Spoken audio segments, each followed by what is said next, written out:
Thanks so much for coming out on this super crappy night, and if there's no better place to be on than on a bike, it's here. So appreciate you all being coming out tonight and checking out. Gosh, I think it's the 4th installment, and tonight's theme of "Oops" is guaranteed to be a good one. So hopefully you all think of your own stories and mistakes and mayhem that have happened because of oopsie daisies. We have a great lineup tonight, and if you haven't seen the full lineup, it's just solid. Absolutely knockout storytellers here tonight. So really appreciate you all being here and sharing. And we're going to get things rolling here with our first storyteller, Jason, who is apparently just a simple man trying to make his way in the galaxy. So if you wouldn't mind welcoming to the stage, Jason Price. You have no idea. All right, the man, the myth, the legend. No, there's no legend here. All right, hi everybody. Thanks for coming out.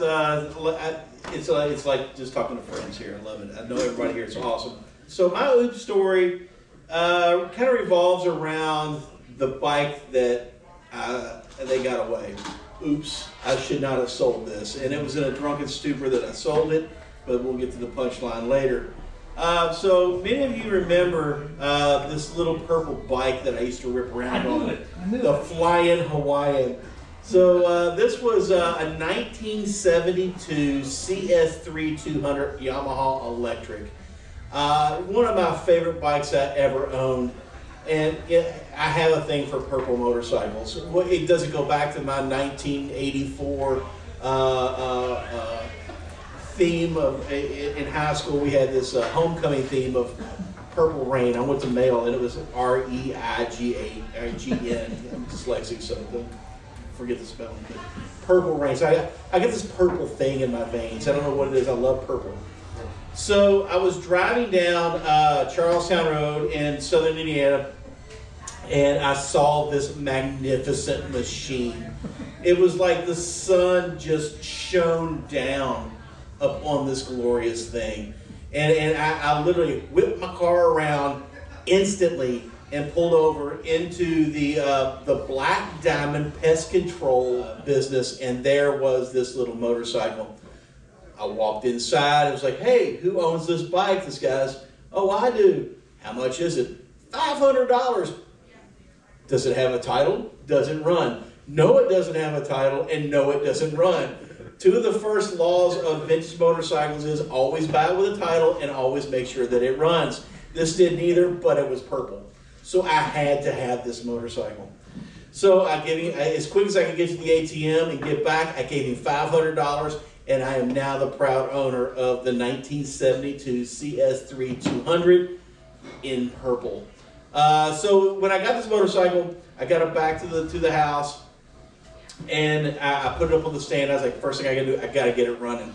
So, but it was missing a spoke also. So me being a wheel guy, I was like, I can't have just a 35 spoke motorcycle. It has to have all 36 spokes. So this is rolling around in my head. But I finally get it running with my good friend Brian Cahill, I wish he was here tonight, because he will, and John Croucher, who they both can verify all these stories about this motorcycle. So we get it back to the house. I get it up on the stand. We get it running. It was quick. Just some spark plugs, a little bit of finagling with the carburetors, and we got it running like a top. And it had, if you're familiar with the early 1970s motorcycles, they always had these weird kind of swept back handlebars. I had some Clubmans. You know what I did? I threw it on. This is going to be the purple people eater. I'm going to throw these Clubmans on there. And as soon as I saw it, I was like, this needs hibiscus leaves on it, hibiscus flowers.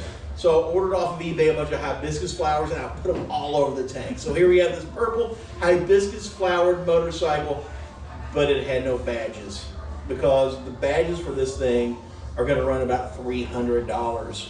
They did not fare well in the sun. So I decided I was going to make my own badges for this motorcycle. And again, still has no title.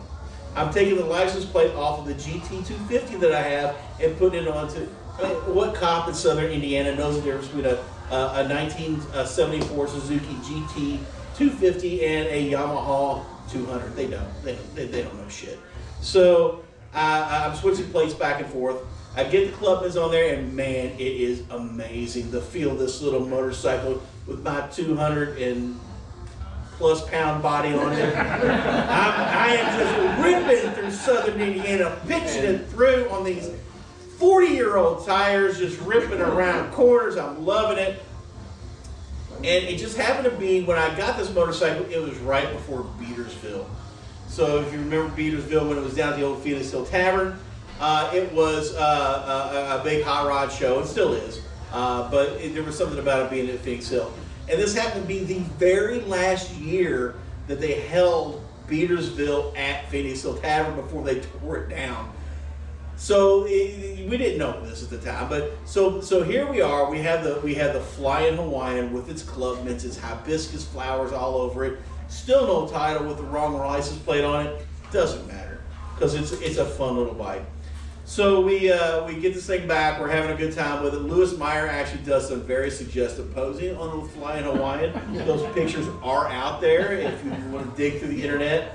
Lewis may be embarrassed by these. I'm not. I'm comfortable with myself. So I get the motorcycle back, and as many of y'all know, I'm a school teacher. So I have all summer to work on projects. Now, at the time, I was living in Sellersburg, Indiana, in a cul-de-sac. And when I say this is the furthest bright spot in the universe ever, it is the most Isley of spots. It was an armpit. But the interesting thing was that there's lots of people that were walking this neighborhood. They had kids and things like that. But, it was not some place that you would ever just randomly go. So I decided that summer, my summer project was going to be to replace the floors in the house. And so this is where Brian Cahill and John Croucher come in. They come over, they help me out with this. And if any of you here know Cahill, I've known Cahill since we were 10 years old at St. Helens. So I've known him a long time. So, and this is a whole other story, but motorcycles brought us back together after about 20 years of not seeing each other. But anyway, there's a whole other story. So we're at the house and we're replacing all the floors. And at the time, all my motorcycle, we needed the interior of the garage to actually work on the floors, cut and things like that. So I moved all the motorcycles outside, and they were all lined up on the front. But you got your motorcycles, you got to line them up out front and make it look good. You can't just like throw them randomly around. I got them all lined up, like a bike show, my own personal bike show. And so we're there working and sweating and building this floor and doing all this stuff, and I hear at the front door, and I'm like, who is bothering me while I'm working on my floors? I go to answer the door, and there's this random dude standing there. He goes, "Hey man, I was just walking by." Nobody walks by in this neighborhood unless it's Halloween. Okay, that's the only time people are walking around this neighborhood. So he says to me, he's like, "Is that your purple motorcycle?" And I'm like, "Yeah, it is." He goes, "Did you buy that at a yard sale?" I'm like, "No, I bought it from Black Diamond, the pest control down on Charlestown Road." He goes, "Did you pay $50 for it?" I'm like, "No, I paid $500, but okay." He's like, "I think I used to own that motorcycle." I'm like, "Really? So interesting." He goes, "Yeah, my cousin lives right up here at the end of the cul-de-sac." And he's like, "I was just walking by and I thought I'd come talk to you." I'm like, "Well, thanks for talking to me." Do you have the title? Do you have the title? Kurt Edwards has it. Do you have the title? He goes, "You know what? I think I do." I'm like, "Oh my God. What are the chances that a random guy in a cul-de-sac in southern Indiana, in Sellersburg, is going to walk by and have the title to the motorcycle you just bought 3 months before?" But he did. A week later, he shows up. He's like, "Hey, here's that title you were asking about." I about lost it. I was like, here is the perfect motorcycle, the Flying Hawaiian with the chrome clubments. I've got the bars. It has the 40-year-old tires. It loves to pitch around New Albany in southern Indiana, all over the hills. Meant to be. This is an epic. I will never sell this motorcycle, ever. The following year comes around, and I'm like, you know what? AMA's coming up. This is a whole other oops story. I had a hard time deciding which one of these I was going to give. The oops story about AMA, or the oops story about the Flying Hawaiian. So we'll have to do the AMA one later. But anyway, so I'm at AMA, and if you know anything about AMA, which I've seen many of you at AMA, it's a wheeler and dealer kind of situation. The first thing you do when you get to AMA is you put a paper plate on the headlight of your motorcycle, and you have a price on it. For sale. With a Sharpie, everybody brings paper plates and Sharpies and duct tape, and you duct tape the price that you want for your motorcycle. And if someone's crazy enough to come by and give you that price, I mean, you're kind of stuck. So anyway, I put $4,000 on the Flying Hawaiian. I was like, yeah, this is my bike. Nobody's going to give me $4,000. But, you know, as you're drinking the entire weekend, you're like, oh, well, I might drop the price a couple $100.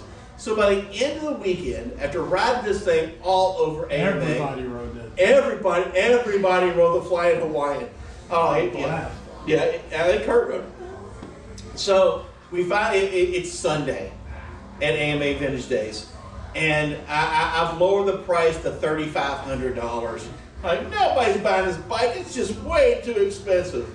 Well, as we're literally pulling down the big white tent and loading things up, some guy rolls up. He goes, "Man, I've been checking that bike out all weekend. You want to sell it?" And I'm like, and I'd literally just taken my last Instagram photo of it. I'd put Mardi Gras beads hanging all off of it and everything, and it was just this end of the party kind of purple bike situation. And I was like, "Well, yeah, it's still for sale." He goes, "You willing to trade?" We're at AMA. I'm 4 beers in on a Sunday. Sure, let's see what you got. He rolls up with 2 race prepped 1986, and I'm not even a dirt bike guy, but they were like some Honda bullshit. I knew they were worth money. That's all I knew. It's like, yes, I'm trading this guy this one motorcycle for 2. So I'm like, oh, yeah, should I do this? Man, this has got a really great story behind it, but sure.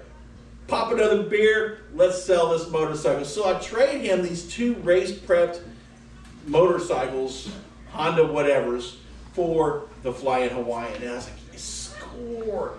And he gave me $1,000. I'm like, yes, I got all this money in my pockets. And then somebody comes up to me and is like, man, you want to sell those bikes? I'm like, yes, I do. So I end up selling both these motorcycles, and then somebody comes up and says, it's getting ready, the Hoy Boys. Anybody know the Hoy Boys? Some of y'all know the Hoy Boys. The Hoy Boys are a clan of about 75 brothers that are from Columbus, Ohio, and they had scored a XS 1100. And so I'm like, I'll peel off a couple $100 and bring back this XS 1100 with a title. So here's my little trailer, which I brought, CS3 200, sorry. And now I've got this big bike on it, which the wheels are just flexing. So I get it home, and it won't run. I can't get it to run. I end up taking this bike and selling it for about $200 just because I was ready to get it out of my possession. But I kept looking back at that Flying Hawaiian and thinking, man, why did I ever sell it? And that was my oops. But the bad thing is, like 3 years later, it pops up on Facebook Marketplace or Craigslist or something for sale. And it was like $1,500. Still had the original badge that I made for it out of bamboo, and it was just so beautiful, but I didn't have the money and I couldn't buy the motorcycle back. So now I'm oops again. I just don't have the money to buy this motorcycle. So even till today, I continually look for the Flying Hawaiian, hoping that I can fix this major mistake in my life, selling the Flying Hawaiian. So if you ever see it out there, it's 1972 purple CS3 200 electric. Please let me know. Thank you.